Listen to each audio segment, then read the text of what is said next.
اور ساتھ ہی میرے رسول پاک علیہ السلام نے مرد کی طرف توجہ فرمائی، اور کیا خوبصورت لفظ ارشاد فرمایا تم میں ہر آدمی اپنے آپ کو اچھا سمجھتا اور اچھا کہتا ہے، ہر آدمی کہتا ہے، لیکن کوئی اگر مجھے آ کے پوچھے گا کہ محبوب آپ کی امت میں اچھا کون ہے، تو حضور فرماتے ہیں میں اسے اچھا سمجھوں گا جو اپنے گھر والوں کے حق میں اچھا ہے، جو اپنی بیوی خیرکم لأہلہ، تم میں سے بہترین وہ ہے جو اپنے گھر والوں کے لیے اچھا ہے۔ اور فرمایا جاؤ میرے گھر جا کے پوچھ لو، وانا خیرکم لأہلہ، میں تم سب سے زیادہ بڑھ کر اپنے گھر والوں کے لیے اچھا ہوں۔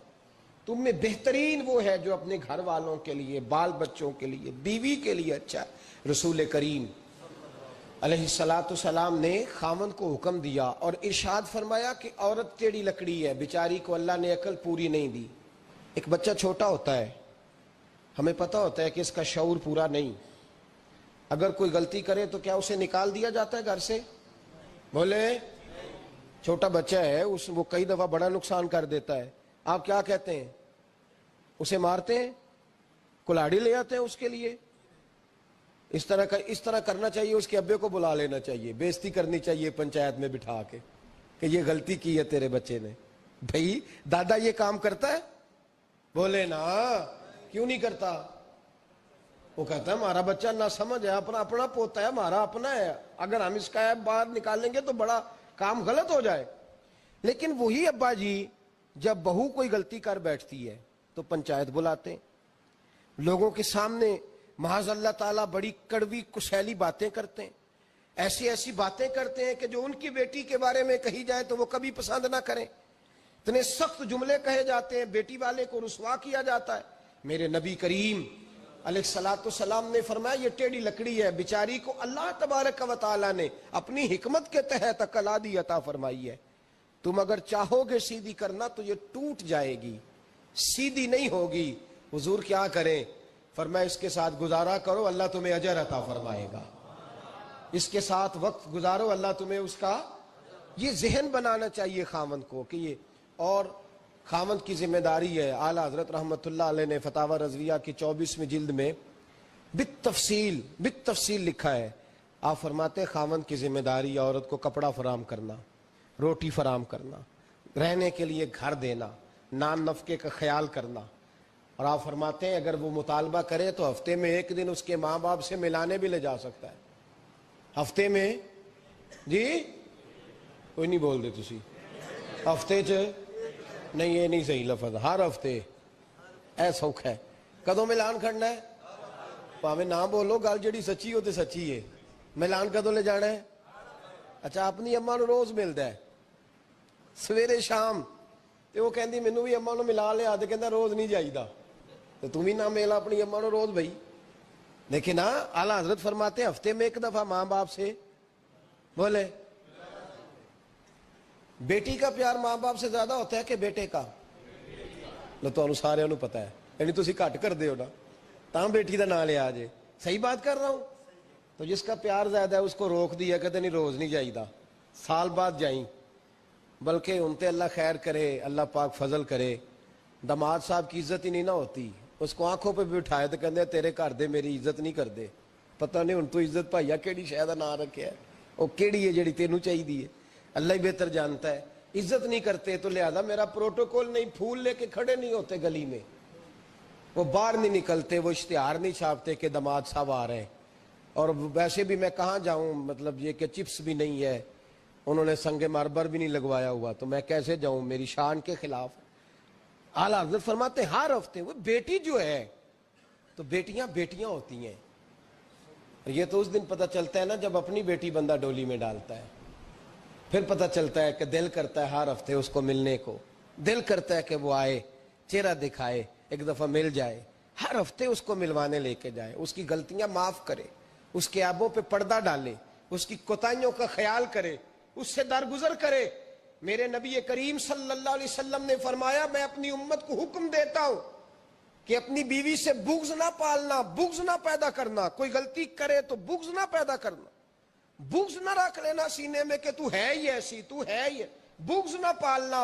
اور کیا خوبصورت لفظ ہیں حضرت خدیجہ الکبریٰ کے سرتاج کے، اور کیا لفظ ہیں جناب سیدہ آمنہ کے لال کے. میرے نبی پاک فرمانے لگے اگر تمہیں اپنی بیوی کی کوئی عادت ناپسند ہے تو غور کر لو, ڈھونڈ لو, اس میں ایسی بھی عادت تمہیں ضرور مل جائے گی جو تمہیں بڑی پسند ہوگی.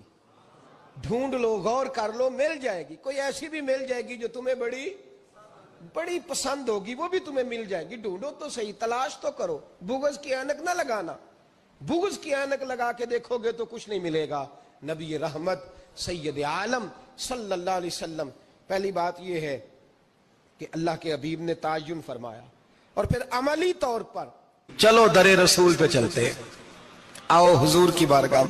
کہتے ہیں نبی پاک کی بارگاہ میں آئے, حضور نے چہرے دیکھے, کریم سے مسئلہ نہیں پوچھنا پڑا. میرے مصطفیٰ کریم نے فرمایا بھوک لگی ہوئی ہے تم تینوں کو, 3-4 دن ہو گئے. اللہ کے رسول نے فرمایا مجھے پورا ہفتہ ہو گیا ہے. سبب کچھ اور ہے جس کو تو خود سمجھتا ہے. زوال بندہ مومن کا بے زری سے نہیں, بھوک نقصان کا وجہ نہیں بنی, وجہ کوئی اور بنی ہے. رشوتیں کہ جو بازار گرم ہوئے ہیں لوٹ مار کے, یہ روٹی کے لیے نہیں, یہ زیادہ کھانے کے لیے, یہ بینک بیلنس کے لیے گرم ہے. یہ لوٹ مار کا مقصد کوٹھیاں بنانا ہے, روٹی کا تو رب کریم کا وعدہ ہے. جو روز روتا ہے شام کو کہ میرا کاروبار کوئی نہیں, اصل میں کہتا ہے بنگلہ کوئی نہیں, اصل میں کہتا ہے کار کوئی نہیں, پجاروں کوئی نہیں, روٹی تو اللہ عطا فرماتا ہے, اس کا وعدہ ہے. فرمایا حضور نے 3 دن بیت گئے, چلو. میرا بے تکلف صحابی ہے ابو الحسن انصاری, وہ بڑے نصیب والے ہوتے ہیں جن کو میرے نبی پاک خود کہتے تھے کہ تیری فلانی ذمہ داری ہے. اس زمانے کا تو کسی کو کہہ دیا جائے یہ تیری ذمہ داری ہے تو کہتا ہے یہ تو پھٹیکے ڈالنے لگ گیا ہے, یہاں سے تو چھٹی کر جانی چاہیے. خوش ہوتے تھے صحابہ کہ ہماری ذمہ داری لگی. کہتے ہیں حضرت ابو الحسن انصاری کے گھر گئے, نبی پاک نے فرمایا بھوک بڑی لگی ہے, کھانا لا. کہتے ہیں حضور نے اسے کہا تو اس آدمی کو تو وجد ہی ہو گیا. اس نے کہا میرے اتنے نصیب کہ حضور کا یہ کھانا کھلا. آؤ دیکھو دنیا والو, آج جو سب سے زیادہ عزت والا ہے وہ میرا مہمان بنا ہوا ہے. فرماتے ہیں وہ دوڑے گئے, بکری اٹھائی, ذبح کی, بیوی کو کہنے لگے روٹی تیار کر.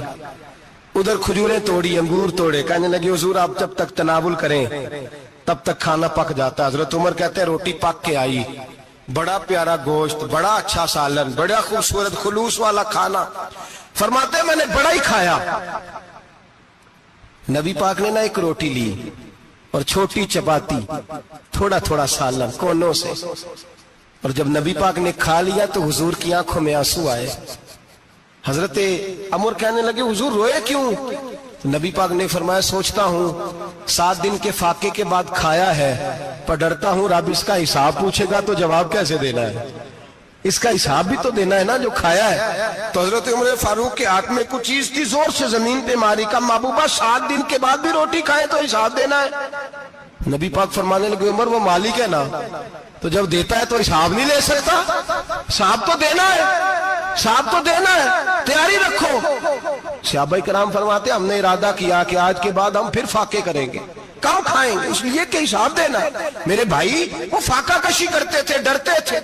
یہاں تو لوگ کھا کے بیمار ہیں, کھاتے جا رہے ہیں, سوتے جا رہے ہیں, کھاتے جا رہے ہیں, سوتے جا رہے ہیں. یہ بھی وقت آئے گا رمضان شریف کا, سویرے درس پہ آؤ کہتے نیند بڑی آتی ہے, سویرے 2 سپارے پڑھ کے سویا کرو کہتے صاحب نیند بڑی آتی ہے. فجر کے بعد ہی تو وقت ہوتا ہے اللہ اللہ کرنے کا, شہری کا, کھاتے جا رہے ہیں, سوتے. لوگ جماعت سے نماز نہیں پڑھتے, سو جاتے, جماعت کا ثواب چھوڑ کے سو جائیں گے. بھائی رمضان مبارک میں فاقہ کشی کی ٹریننگ ہوتی ہے, فاقہ کشی کی تربیت لے, رمضان میں روکے اپنے آپ کو, تربیت ہوگی.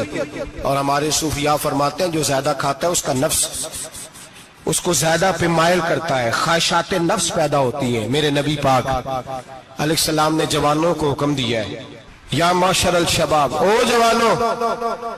یا رسول اللہ کیا حکم ہے؟ فرمایا یا نکاح کر لو اگر طاقت ہے, نہیں طاقت تو روزے رکھو. حضور روزے سے کیا ہوگا؟ فرمایا تمہارا نفس کچلا جائے گا, شیطان وسوسہ اندوزی نہیں کرے گا. آج نوجوان بڑھ بڑھ کے کھاتا ہے, بہت زیادہ کھاتا ہے, کبھی اس ہوٹل سے کھاتا ہے, کبھی اس ہوٹل سے کھاتا ہے. اتنا زیادہ کھائیں گے تو نفسانی قوتیں اچھل کر کے آئیں گے, مشکل ہو جائے گا. شادیاں دیر سے ہوتی ہیں, ماں باپ آنکھیں بند کر کے بیٹھے ہوئے. اگر ماں باپ کی ذمہ داری ہو اور ماں باپ نکاح نہ کرے تو نبی پاک نے فرمایا بچے گناہ کریں گے تو جتنا گناہ بچے کو اتنا باپ کو بھی ہوگا. تو ماں باپ چپ ہیں، دوسرا شادی مشکل بڑی ہے، مہنگی بڑی، اور تیسرا نہیں کر رہے کچھ لوگ تو روزے بھی نہیں رکھ رہے. تو رمضان ان کے لیے بھی وقت ہے، نفسانی قوتیں کچلی جائیں گی. کھانا جتنا کم کھایا جائے گا اتنا وجود کے اندر نفسانی خواہشات کم پیدا ہوں. تو رمضان تو پریکٹس ہے مجاہدے کی، دین کی. اور دوسرا میرے حبیب پاک صلی اللہ علیہ وسلم نے فرمایا ہے، حضور فرماتے ہیں کہ رمضان اور قرآن کا آپس میں رشتہ ہے. قرآن پاک کتنا پڑھنا چاہیے روزانہ؟ زیادہ سے اللہ جزا دے، امید ہے آپ زیادہ سے زیادہ ہی پڑھتے ہوں گے. بھائی سنیں، حدیث مبارکہ میں نبی پاک نے فرمایا رمضان اور قرآن دونوں مل کے نا، بڑی پیاری حدیث ہے، فرمایا دونوں مل کے اللہ کی بارگاہ میں میری امت کی سفارش کریں گے. رمضان اور اللہ اکبر. کس طرح؟ نبی پاک فرماتے ہیں رمضان کہے گا اے اللہ دن کے وقت میں نے اسے تیری رضا کے لیے کھانے پینے سے باز رکھا، اور قرآن کہے گا یا اللہ رات کو تیری رضا کے لیے کھڑا ہو کے یہ قرآن سنتا تھا. رمضان اور قرآن دونوں سفارش کریں گے. ہم نا بڑا کچھ پڑھتے ہیں، سنتے ہیں، سیکھتے ہیں. اب یقین کریں یہ کھاتے بھائی کا بھائی سے اختلاف ہو جانا تو وہ 30 سال پرانے کھاتے کھول کے لے آتا ہے، ساری رات ڈھونڈتا ہے کہ میرے پیسے کہاں سے نکلتے ہیں. پڑھ لیتا ہے. قرآن پاک کی باری آتی ہے تو نہیں پڑھتے قرآن پاک. ابا جی کا ختم ہوتا ہے تو مانگتے پھرتے ہیں، کہتے 2 قرآن پاک 10 قرآن پاک. یہ باتیں بتانی نہیں چاہیے، کرنی نہیں چاہیے، لیکن چونکہ تربیت کے لیے بیٹھا ہوں تو کر دیتا ہوں. میرے شاگردوں سے پوچھیں، یہاں مدرسہ ہے الحمدللہ، درجنوں طلباء ہیں، اساتذہ ہیں، میرے پیر بھائی ہیں، اور میرا یہ دعویٰ ہے کہ شاید کوئی کسی سے اتنا پیار کرتا ہو جتنے میرے شاگرد اور مرید مجھ سے کرتے ہیں. لیکن میں نے کبھی کسی سے نہیں کہا کہ ذرا سورت فاتحہ پڑھ کے دینا، میں نے اپنے ابا جی کو ثواب دینا ہے. پوچھ لیں کسی سے، کسی سے نہیں کبھی کہا، کبھی نہیں میں نے کہا کہ ذرا مجھے تھوڑا سا قرآن پڑھ دیں. میں اس کو ناجائز نہیں کہتا، پڑھوانا چاہیے، لیکن میں اپنے والدین کے لیے کبھی سوال نہیں کرتا کہ مجھے ذرا پڑھ کے دو، میں نے بخشنا ہے. اس لیے کہ میں نے ذاتی طور پہ روٹین بنائی ہے. میں سمجھتا ہوں کہ کائنات کے اندر میرے اوپر جن لوگوں نے احسان کیے ان میں سب سے زیادہ حصہ میرے ماں باپ کا ہے. میں سمجھتا ہوں اس بات، کتنا نالائق ہوں میں کہ میں 1 مہینے میں ایک قرآن پاک بھی پڑھ کے ان کی روح کو احسان نہیں کر سکتا. میرا یہ طریقہ ہے ذاتی، میں قدغن نہیں لگاتا، میرا ذاتی طریقہ یہ الحمد سے شروع کرو اور 2 سورتیں چھوڑ کے قرآن پاک ختم کر دو آخری، اور پھر فلق اور ناس صورتیں ساتھ لے جاؤ. یہاں بیٹھ کے سالے ثواب نہیں کرنا، ختم نہیں دلانا، ساتھ لے جاؤ، قبر پہ کھڑے ہو جاؤ اور فلق اور ناس صورتیں قبر پہ بیٹھ کے تلاوت کرو. اور جو قرآن مجید پڑھا ہے ان کی روح کو وہاں احسان کرو. اور بھائی اولاد جب ماں باپ کے لیے پڑھتی ہے تو اسے کہنا نہیں پڑتا اللہ بخش دے، اس لیے کہ اولاد کی نیکیاں خود بخود ماں باپ کے کھاتے میں جمع ہوتی ہیں، خود نیکیاں جمع ہوتی ہیں. میرے بھائی تو بچوں سے یہ تو مطالبہ کرتا ہے کہ بیٹا اس سال رمضان المبارک میں میرے لیے ستو ضرور بنانا، فلانی چٹنی ضرور تیار کرنا. یہ کیوں نہیں کہتا بیوی سے کہ ڈشیں کم بنانا، تو بھی بیٹھ کے قرآن پاک پڑھ، میں بھی قرآن پاک پڑھتا ہوں. ادھر آؤ بیٹا یہاں بیٹھ کے تلاوت کرو، میں بھی کرتا ہوں. بیٹی ادھر آؤ بیٹھ کے قرآن پاک پڑھو. کتنا وقت لگتا ہے؟ حافظ اور قاری اور علماء اگر پڑھے تو 20-25 منٹ لگتے ہیں قرآن پاک کا سپارہ پڑھنے، اور اٹک اٹک کے پڑھنے والا بھی پڑھے تو 1 گھنٹہ لگ جائے گا. اور میرے نبی پاک صلی اللہ علیہ وسلم نے فرمایا جو قرآن پڑھتے ہوئے اٹکتا ہے اللہ اسے ڈبل ثواب عطا فرماتا ہے. فرمایا جو زبانی پڑھے سنگل ثواب، جو دیکھ کے پڑھے اسے ڈبل ثواب. حضور کیوں؟ فرمایا اس لیے کہ میرا قرآن دیکھنے پہ بھی اللہ ثواب عطا فرماتا ہے. قرآن دیکھنے پہ بھی اللہ ثواب دیتا ہے، دیکھنے کا بھی ثواب. رمضان شریف میں قرآن پاک پڑھے، کھول کے پڑھے. اور میرے بھائی اگر تیرا بچہ پڑھے، اگر تیری بیٹی پڑھے، کائنات کا خوش نصیب باپ وہ ہے کہ بیٹا قرآن پڑھے، چاہے ناظرہ ہی پڑھے. جس کی بیٹی پڑھے، زندگی میں انہیں اس کام پہ لگا جاؤ، مرنے کے بعد بھی پڑھیں گے. امام جلال الدین سیوطی شافعی رحمت اللہ علیہ فرماتے حضرت عیسیٰ قبر کے پاس سے گزرے، قبر پہ عذاب ہو رہا تھا، اللہ کا غضب برس رہا تھا. جناب عیسیٰ استغفار پڑھتے ڈرتے گزر گئے. تھوڑی دیر کے بعد، چند گھنٹوں کے بعد گزرے تو اسی قبر پہ پھول کھلے ہوئے تھے. رحمت برس رہی تھی. حضرت عیسیٰ علیہ السلام عرض کرنے لگے مولا تو بے نیاز ہے, میری طاقت نہیں تیرے کاموں میں بولنے کی, پر ابھی تو یہاں عذاب ہو رہا تھا, ابھی رحمت برس رہی ہے. جناب عیسیٰ کہتے ہیں آواز خدا بندی آئی, عیسیٰ بندہ بڑا گناہگار تھا, پاپی تھا, مجرم تھا, خطا کار تھا, لیکن جب اس کا انتقال ہوا اس کی بیوی حاملہ تھی, اس کے پیٹ میں بچہ تھا, بچہ اس کے انتقال کے بعد پیدا ہوا. آج وہ 4.5 سال کا ہوا ہے, مکتب میں گیا ہے, مدرسہ میں گیا ہے, استاد نے بسم اللہ شریف پڑھائی ہے, فرمایا اس نے توتلی زبان سے کہا ہے بسم اللہ الرحمن الرحیم. کہ عیسیٰ مجھے بتلا اس زمین پر وہ معصوم جسے ابھی رحمان اور رحیم کہنا نہیں آتا, وہ توتلی زبان سے مجھے رحمان اور رحیم کہے اور میں اسی زمین پہ اس کے باپ کو عذاب دوں. فرمایا اس نے ایک بار رحمان اور رحیم کہا ہے, میں نے اس کی باپ کی قبر کو نور سے